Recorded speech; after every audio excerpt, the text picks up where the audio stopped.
الرحمن الرحیم۔ آج انشاءاللہ تعالی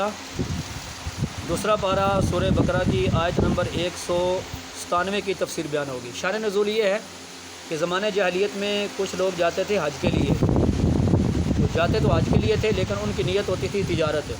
تو مال تجارت بھی ساتھ لے جاتے، پھر مینا کے میدان میں باقاعدہ وہ اپنا سامان رکھ کے وہاں بیچتے تھے۔ تو مینا کا میدان یوں محسوس ہوتا تھا جیسے کوئی تجارت کی منڈی ہے۔ تو مطلب لوگوں نے زمانہ جاہلیت میں جو بہت ساری خامیاں تھیں، ان میں یہ خامی بھی تھی کہ وہ جاتے حج کے لیے تھے لیکن وہاں پر جا کر کھلم کھلا تجارت میں مشغول ہو جاتے، اور حج برائے نام ہوتا تھا، حج برائے نام ہوتا، اور اصل میں وہ اپنے حج کو گویا ایک تجارت کی صورت میں بنا دیتے، اور پورا مینا کا جو میدان ہے وہ گویا کہ تجارتی منڈی نظر آتا تھا۔ پھر اس کے بعد جب اسلام آیا اور دین آیا اور حج کے احکامات بیان کیے گئے، حج کا مقصد بیان کیا گیا، نیت بیان کی گئی، یہ ساری چیزیں، تو بعض مسلمانوں کے ذہن میں یہ سوال پیدا ہوا کہ اگر ہم حج کے لیے جائیں اور ہماری نیت حج ہی کی ہو، مقصد ہمارا حج کرنا ہو، لیکن اگر ضرورت پڑ جائے، زیادہ راہ ختم ہو جائے، پیسے ختم ہو جائیں، تو اگر ہم وہاں پر کچھ مزدوری کر لیں یا کچھ تھوڑی بہت تجارت کر کے اپنا جیب خرچ جمع کر لیں یا اپنے اہل و عیال کے لیے کچھ تھوڑا بہت مال جمع کر لیں، تو کیا یہ بھی ہمارے لیے حرام ہوگا، ناجائز ہوگا؟ تو اس کی کیا صورت ہوگی؟ تو جب بعض مسلمانوں کو یہ سوال ذہن میں آیا اور یہ ایک پریشانی والی صورت سامنے آئی، تو اللہ تعالیٰ نے یہ آیت مبارکہ نازل فرمائی، اور اس میں گنجائش دے دی گئی کہ اگر تمہاری نیت خالص ہے، حج ہی کی نیت ہے، اور حج کے لیے تم نے جانا ہے، اور تمہارے حج کے کاموں میں اگر کوئی نقصان پیش نہیں آتا اور تمہیں اگر ضرورت پڑ جاتی ہے کچھ مزدوری کرنے کی، کچھ تجارت کرنے کی، مقصد یہ ہوتا کہ جو زیادہ راہ یا پیسے ختم ہو گئے ہیں تو کسی پر ہم بوجھ نہ بنے ہیں جی، اور اپنا خرچہ اس کے مطابق ہم حج کریں، یا گھر والوں کے اوپر کوئی تنگی آ گئی ہے تو چلو تھوڑی بہت تجارت کر کے تو ان کے لیے کوئی پیسہ جمع کر لیں، تو اس کی گنجائش ہے۔ لیکن نیت جب جائیں تو نیت تجارت کی نہ ہو، بلکہ نیت کس چیز کی ہو؟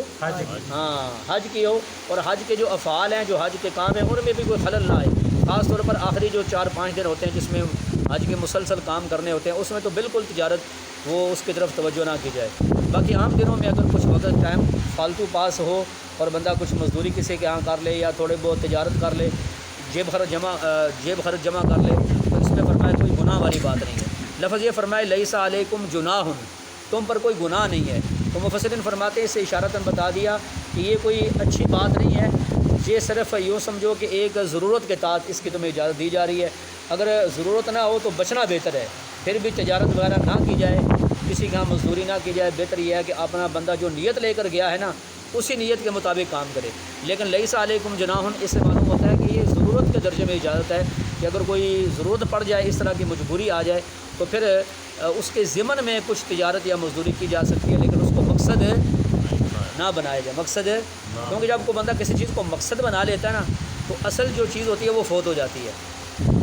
تو باقی یہ ہے کہ بعض چیزیں اور بعض معاملات ایسے ہوتے ہیں اگر بندہ وہاں نیت صحیح رکھے اور اس طرح کی تھوڑی بہت اگر وہ بندہ فائدہ اٹھا لے تو اس میں شریعت اس کو کور نہیں کرتی بلکہ گنجائش دیتی ہے۔ جیسے وہ واقعہ لکھا نا کہ ایک بندے نے مکان بنوایا تو اس میں اس مکان میں اس نے روشن دان رکھا، تو ایک اللہ کے ولی کو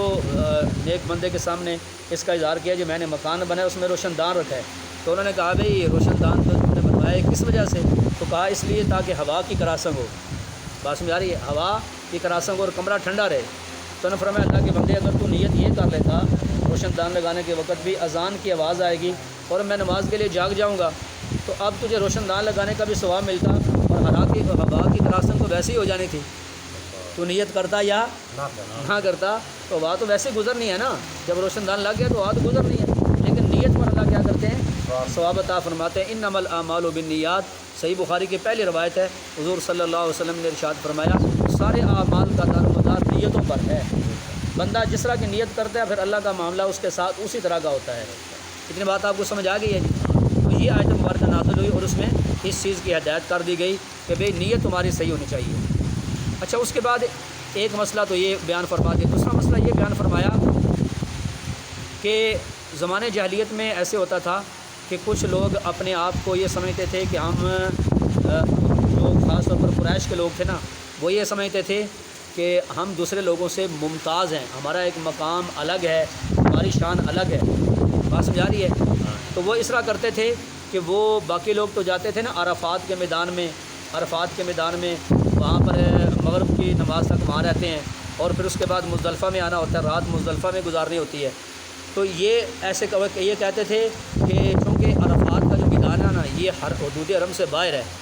تو یہ کہتے تھے کہ ہم چونکہ قریش والے لوگ ہیں تو ہمارے لیے مناسب نہیں ہے کہ ہم حرم کی حدود سے باہر نکلیں، لہٰذا ہم مزدلفہ کے اندر رہیں گے۔ تو وہ مزدلفہ کے اندر رہتے تھے، عرفات میں نہیں جاتے تھے۔ بات سمجھ آ رہی ہے؟ تو اس میں حکم دیا کہ نہیں، سب کو عرفات میں جانا چاہیے، عرفات سے ہو کے پھر مزدلفہ میں آ کے رات گزارنی چاہیے۔ اور حج میں چونکہ لباس بھی سب کا ایک ہوتا ہے، تلبیہ بھی سب کا ایک ہوتا ہے، اس میں کوئی امتیاز والی بات نہیں ہے، سب اس میں برابر ہیں۔ البتہ اس میں ہدایت یہ ہدایت کی ہے، ارشاد فرمایا جب تم عرفات سے آ جاؤ اور مزدلفہ کے اندر آ جاؤ تو پھر تم اللہ کو یاد کرو جیسے اللہ نے تمہاری رہنمائی کی ہے، اللہ کو یاد کرو جیسے اللہ نے تمہاری رہنمائی کی، انہیں مزدلفہ میں رات گزارنی ہے تو وہاں اللہ کو یاد کرو۔ اس کے مفسرین نے لکھا ہے کہ اللہ کی یاد کرنے سے ایک تو وہ 2 نمازیں ہیں جو مغرب کی نماز مؤخر کر کے عشاء کے ساتھ پڑھی جاتی ہے، مزدلفہ میں 2 نمازیں اکٹھی پڑھی جاتی ہیں نا، تو مغرب کی نماز کو مؤخر کیا جاتا ہے اور عشاء کے ساتھ اس کو پڑھا جاتا ہے، مغرب عشاء اکٹھی نمازیں پڑھی جاتی ہیں، اور یہ صرف حج کے دوران ہوتا ہے اور باقی کسی جگہ یہ کام نہیں ہوتا۔ بات سمجھا رہی ہے؟ تو اس لیے کہا کہ ایک تو جیسے اللہ نے تمہیں سکھایا ہے، ویسے تو عام حالات میں حکم یہی ہے کہ ان الصلاۃ کانت علی المؤمنین کتاب موقوتا، اللہ نے نماز ایمان والوں پر وقت مقررہ میں فرض فرمائی ہے۔ ایک نماز کو دوسرے ٹائم میں ادا نہیں کر سکتے، لیکن چونکہ حج ایک اس کی الگ شان ہے تو اس لیے اللہ کا حکم وہاں پر یہ ہے کہ مزدلفہ کے میدان میں 2 نمازیں اکٹھی پڑھی جائیں۔ بات سمجھے؟ مغرب کو مؤخر کر کے عشاء کے ساتھ اس کو پڑھا جائے، 2 نمازیں اکٹھی پڑھی جائیں۔ تو ایک تو اس کا مطلب یہ ہے۔ دوسرا یہ ہے کہ وہاں پر کوشش کی جائے کہ جب بندہ مزدلفہ کے میدان میں رات گزارتا ہے تو وہاں اپنا وقت اللہ کی یاد میں گزارے۔ تو اللہ کی یاد میں اس میں اب آزادی ہے کہ آپ وہاں قرآن پاک کی تلاوت کریں، ذکر اذکار کریں، دعائیں مانگیں، بات سمجھا رہی ہے، نفل پڑھیں یا باقی جو عبادات ہیں درود پاک پڑھیں، تو مطلب اس انداز میں رات وہاں پر گزاری جائے۔ اچھا، اب یہاں 2 باتیں سمجھ لیں۔ تو ساتھ یہ فرمایا اس سے پہلے جو تم ناواقفی کے اندر تھے تمہیں پتہ ہی نہیں تھا شریعت کا حکم کیا ہے، کچھ لوگ عرفات میں جاتے، کوئی مزدلفہ میں ٹھہرے رہتے ہیں جی، تو پہلے تو پتہ ہی نہیں تھا، تو اللہ فرماتے ہیں ہم نے تمہاری رہنمائی کی اور تمہیں یہ سارے احکامات پتہ چل گئے۔ توجہ فرمانا ذرا۔ اچھا، عرفات کا میدان، اس کو عرفات کیوں کہتے ہیں؟ تو ویسے عرفات اس کا معنی ہوتا ہے پہچان کرنا، تو عرفات کو عرفات اس لیے کہتے ہیں کہ جب وہاں پر بندہ اللہ کا حکم پورا کرنے کے لیے جاتا ہے، اللہ کو یاد کرتا ہے، اللہ کی عبادت کرتا ہے، تو گویا بندہ اللہ کے قریب ہو جاتا ہے، بندے کو اللہ کا تعارف ہو جاتا ہے، اس وجہ سے اس کو عرفات کہتے ہیں۔ دوسری وجہ مفسرین نے لکھی ہے کہ عرفات کے میدان کو عرفات اس لیے بھی کہتے ہیں کہ وہاں ساری دنیا کے لوگ وہاں پر آتے ہیں اور ایک دوسرے کے ساتھ تعارف کا موقع ملتا ہے،